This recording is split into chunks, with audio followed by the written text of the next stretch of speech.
বাবু দেখ, আজকের ক্লাসে আমরা যেটা পড়বো সেটা হচ্ছে গিয়ে ক্লাস 10 ওয়েস্ট বেঙ্গল বোর্ডের lesson 5 our runaway kite by Lucy Maud Montgomery. Okay, Lucy Maud Montgomery 1874 to 1942 was a Canadian author best known for a series of novels beginning with the Annie of the Green Gables. She wrote numerous novels, poems, and short stories, and she was made an officer of the Order of British Empire 1935. এবার দেখ, এই যে Canadian author but British যে উচ্চ পদাধিকার তিনি ছিলেন, কি করে এটা পসিবল হলো? অ্যাকচুয়ালি যদি টাইমটা দেখিস, এই Lucy Maud Montgomery was migrated from UK to Canada. তো at the time of first and second world war উনি ছিলেন হচ্ছে ক্যানাডাতে, ঠিক আছে। যদিও পরবর্তীকালে ব্রিটিশ সরকার বা রাজ পরিবার তাকে কি করে, উচ্চ পদাধিকার যে সম্মান রয়েছে অ্যাজ এ মানে অ্যাডমিনিস্ট্রেটর, তাকে ওই পদে বসান, ঠিক আছে। তো এই ধরনের প্রথা বেশ কিছু রয়েছে, যারা ব্রিটিশ রাজ পরিবারের লোকেরা তারা কি করে, সমাজে যে গণ্যমান্য মানুষ তাদেরকে এরকম সম্মান দিয়ে থাকেন। যেমন ধরো আমাদের রাজ্যসভাতে কি করা হয়, রাজ্যসভায় যারা যায়, লোকসভায় যারা যায় তারা পলিটিশিয়ান, বাট রাজ্যসভায় দেখবে সরকারের কিছু মনোনীত ব্যক্তিরা যায়। এই মনোনীত ব্যক্তিরা হচ্ছে ধরো তারা হচ্ছে গিয়ে সমাজের গুরুত্বপূর্ণ ব্যক্তি, যেমন ধরো আমাদের সচিন তেন্ডুলকর, সেও রাজ্যসভার একজন মেম্বার, ঠিক আছে। বা ধরো হচ্ছে গিয়ে এই জয়া বচ্চন, বা ধরো হচ্ছে এরকম আরো অনেকে যারা হচ্ছে রাজ্যসভার মেম্বার। কিছু পলিটিশিয়ানরাও আছে। এদেরকে রাজ্যসভায় পাঠানোর কারণ কি, যাতে সমাজে তাদের কন্ট্রিবিউশন, তারা গুরুত্বপূর্ণ ব্যক্তি, তো তারা যেন সমাজে তাদের কন্ট্রিবিউশন বা যোগদান করতে পারে, ঠিক আছে। তো ঠিক সেরকমই, যাই হোক দেখ, this short story is about a brother and a sister living on an isolated island. Babu, isolated কথার মানে লেগোতে লোকচক্ষুর অগোচরে, মানে সাধারণ লোকের মধ্যে নয়, লোকের থেকে একটু দূরে, একটু আইসোলেটেড মানে যেটা, হ্যাঁ বলো, আইসোলেট।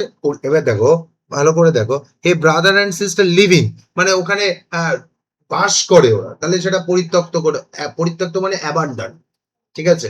অ্যাবান্ডান মানে হচ্ছে পরিত্যক্ত, কিন্তু ওরা ওখানে থাকে। এবার আইসোলেটেড কথার মানে পরিত্যক্ত নয়, আইসোলেটেড মানে লোকচক্ষুর অগোচরে, ঠিক আছে। তুই লেখ হচ্ছে গিয়ে লোকচক্ষুর অগোচরে, মানে তোমাদের বাংলার অবস্থা তো খুব খারাপ, অবশ্যই এটা জানি আমি, মানে এমন নয় যে আজ জানো, লেখো মানে দেখো, সাধারণত লোকে যেখানে থাকে না, সমাজ থেকে দূরে, আর বলবো তো দেখ, this story is about a brother and a sister living on an isolated island, ঠিক আছে। তাহলে দেখো, আইসোলেটেড মানে কি, যেখানে সাধারণত মানে লোকজন যাতায়াত করে না, সেরকম জায়গা, পরিত্যক্ত জায়গা না। লোকজন থাকে কিন্তু সাধারণত বেশি লোক ওখানে যাতায়াত করে, বুঝতে পারছিস? তো এরকম একটা জায়গায় তারা থাকতো উইথ দেয়ার ফাদার, অবভিয়াসলি দুই ভাই বোন, মানে এক ভাই এক বোন, আর তার বাবা ওখানে থাকতেন। Who through a series of incidents, আর অবভিয়াসলি তার জীবনে অনেকগুলো ঘটনা ঘটে, আমরা এখানে একটা দুটো ঘটনা দেখবো। And get reunited with their long lost relative, আর এই যে যারা বিগ হাফ মুন আইল্যান্ডে থাকতো, এদের সঙ্গে দেখা হবে হচ্ছে গিয়ে তাদের লং লস্ট রিলেটিভ, মানে বেশ কিছু বছর আগে তাদের এক আত্মীয়ের সঙ্গে তাদের যোগাযোগ বিচ্ছিন্ন হয়ে যায়। এবার হঠাৎ করে, হ্যাঁ হঠাৎ করেই তাদের সঙ্গে কি হলো, যোগাযোগ আবার তৈরি হলো, ঠিক আছে। মানে ফেসবুকে একটা অ্যাকাউন্ট খুঁজে পেয়েছে, মানে এরকম এখন হয়তো হতে পারে, কিন্তু সে সময় নয়। And it is a touching tale that underlines the value of relationship. এই যে গল্পটা রয়েছে, এই স্টোরিটা থেকে আমরা কি দেখতে পাবো, যে ভ্যালু অফ রিলেশনশিপ, মানে আমাদের এই যে ধরো, মানে আমাদের এই ছোট্ট জীবন পরিসরে, এই স্প্যান অফ লাইফে, যে আমরা ভাবি যে ধরো এই আমাদের পরিবেশ, মানে প্রতিবেশী, বা ধরো হচ্ছে আমাদের আত্মীয় স্বজনদের সঙ্গে যোগাযোগ রাখাটা খুব একটা গুরুত্বপূর্ণ জিনিস নয়, আমরা অনেকে এরকম ভাবি।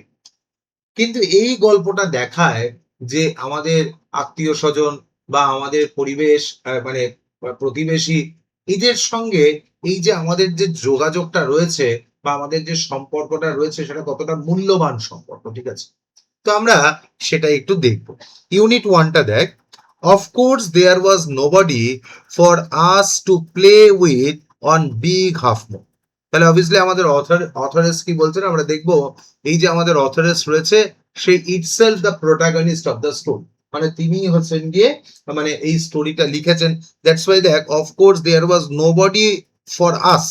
আস মানে কি দেখ ফার্স্ট পারসন ন্যারেটিভে লিখেছে, তাই না? যে আমাদের সঙ্গে খেলার মতো কেউ ছিল না। Two play with on big half moon, যেহেতু ওরা আইসোলেটেড আইল্যান্ডে থাকতো, খুব বেশি লোকজন থাকতো না, অ্যাকচুয়ালি ওরাই ওই আইল্যান্ডটায় থাকতো। দ্যাটস ওয়াই ওই ভাই বোন বলছে, আমাদের অথরেস ন্যারেটর বলছেন কি যে আমাদের সঙ্গে খেলার মতো কেউ এই আইল্যান্ডে ছিল না। We just had to make the most of each other and we did.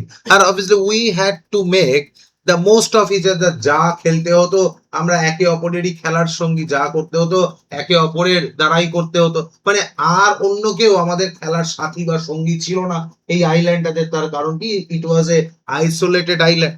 We live on big half moon island. তো অথরিস কি বলছেন যে আমরা বিগ হাফ মুন আইল্যান্ডে বসবাস করতাম, এটা একটা আইল্যান্ডের নাম আর কি। We, our father Claude and I, and Aunt Esther and Mimi and Dick. এবার আমরা কজন? ফাদার 1, ক্লডে 2, I 3, আন্ট এসার 4, মিমি হচ্ছে 5 আর ডিক হচ্ছে 6। তার মানে এখন পরিবারে কতজন রয়েছে? 6 জন রয়েছে, ঠিক আছে? It used to be only father, Claude and I. It used to be মানে কি, যে আগে এটা ছিল হচ্ছে গিয়ে আমি, আমার ভাই ক্লডে আর হচ্ছে বাবা, আমরা 3 জন থাকতাম। মানে বলতে যাচ্ছে এই যে পরের যে 3 জন তারা এসে এদের সঙ্গে যুক্ত হয়েছে, আগে ছিল না। It is all on account of the kite. আর এটা হয়েছে মানে এই যে আন্ট এসার আর ডিক অ্যান্ড মিমি, এই যে আমাদের মানে আমার যে পিসি রয়েছে, আমরা দেখবো আন্ট এসার হচ্ছে পিসি, এই পিসি আর হচ্ছে কি ডিক অ্যান্ড মিমি এরা যুক্ত হয়েছে কিছুদিন বাদে on account of a kite, একটা ঘুড়ির কারণে। ঘটনাটা আমরা পড়বো। That there are more of us and this is what I want to tell you about. আর obviously there are more of us, আর এটাই এইভাবেই আমরা কি করছি, একসঙ্গে অনেক দিন ধরে রয়েছে। কিন্তু এই কিভাবে আমরা আগে একা ছিলাম, we don't have any relatives, আমাদের কোনো আত্মীয় স্বজন ছিল না। আর তারপরে আমরা কি করেছি, যে আমরা সবাই মিলে আবার একসঙ্গে থাকা শুরু করেছি কোথায়, এই বিগ হাফ মুন আইল্যান্ডে। এই গল্পটাই আমি আপনাদের আজকে বলবো, ঠিক আছে? Father is the keeper of the big half moon lighthouse. ও লাইট হাউস মানে বুঝিস তো, সমুদ্রের পাড়ে যে উঁচু যে এরকম লাইট হাউস গুলো থাকে, যেটা কি করে অন্ধকারে সমুদ্রে জাহাজকে কি করে ডাইরেকশন দেয়, দিক নির্দেশ করে, তাকে বলে লাইট হাউস। তো লাইট হাউসের যে কিপার মানে হচ্ছে রক্ষণাবেক্ষণকারী ছিলেন আমার বাবা। I am 11 years old. আর আমাদের অথরেস বলছেন আমার বয়স হচ্ছে মাত্র 11 বছর। And ক্লডে is 12। আর আমার দাদা ক্লডে, তার বয়স কত? 12 বছর। In winter when the harbour is frozen over. বাবু হারবার মানে কি বলতো? পোতাশ্রয়, মানে যেখানে জাহাজ বিশ্রাম নেয় বা জাহাজ দাঁড়ায়, ঠিক আছে? মানে ধরো বাস, মানে বাস যে থাকে তাকে বলে টার্মিনাস, তাই তো? যেখানে প্লেন দাঁড়ায়, এয়ারপোর্ট, জাহাজ যেখানে দাঁড়ায়, দ্যাট ইজ কল্ড হারবার। তাহলে দেখ when the harbour is frozen over, যখন এই হারবারটা ফ্রোজেন ওভার, বোঝাই যাচ্ছে যে এখানে কি হয়, শীতকালে মানে একদম বরফ হয়ে যায়। We all move over to mainland. আমরা তখন কি করি, মেইনল্যান্ডে মুভ করে যাই। As soon as the spring comes, আর যেই মাত্র বসন্ত চলে আসে, we back we sail to our own dear island. তাহলে তারপর আমরা কি করি, আবার আমাদের এই বিগ হাফ মুন আইল্যান্ডে সেল ব্যাক করে যাই, চলে আসি। তার কারণ ওরা এই বিগ হাফ মুন আইল্যান্ডটাকে খুব পছন্দ করে, ভালোবাসে। ইনফ্যাক্ট এটা হচ্ছে ওর বাবার কাজের জায়গা, বাবাকে তো ফিরে আসতেই হয়। আর যেহেতু শীতকালে বরফে এই সমুদ্রের জল বরফে পরিণত হয়, এদিকে কোনো জাহাজ আসে না, দ্যাটস ওয়াই লাইট হাউস বন্ধ থাকে। আর যেই মাত্র বর্ষা এই বসন্তকাল শুরু হয় তা ওরা কি করে আবার এখানে চলে আসে। The funny part used to be that people always pitied us when the time came for us to return. The funny part used to be that people always pitied us. আর মজার ব্যাপারটা হচ্ছে লোকজন কি করতো আমাদেরকে একটুখানি মানে দুঃখ প্রকাশ করতো। Pitied us when the time came for us to return. যখন আর কি ফেরার সময় হতো তখন লোকজন আমাদের জন্য দুঃখ প্রকাশ করতো। They said we must be some lonesome over there. এই lonesome মানে হচ্ছে একাকিত্ব, একাকিত্ব, একা থাকা। তারা বলতো যে আহারে তোরা ওখানে একা কি করে থাকবি, তোদের কি কষ্ট, আমাদের সঙ্গে এখানে তোরা থাকতিস, ওখানে তো তোদের কোনো আর রিলেটিভস বা অন্য প্রতিবেশীও নেই, তাহলে তোদের কি কষ্ট। With no other children near to us, আর খেলার জন্য কোনো সঙ্গী সাথীও আমাদের ছিল না, ক্লডি আর আমি আমরা দুজন পুরো একা।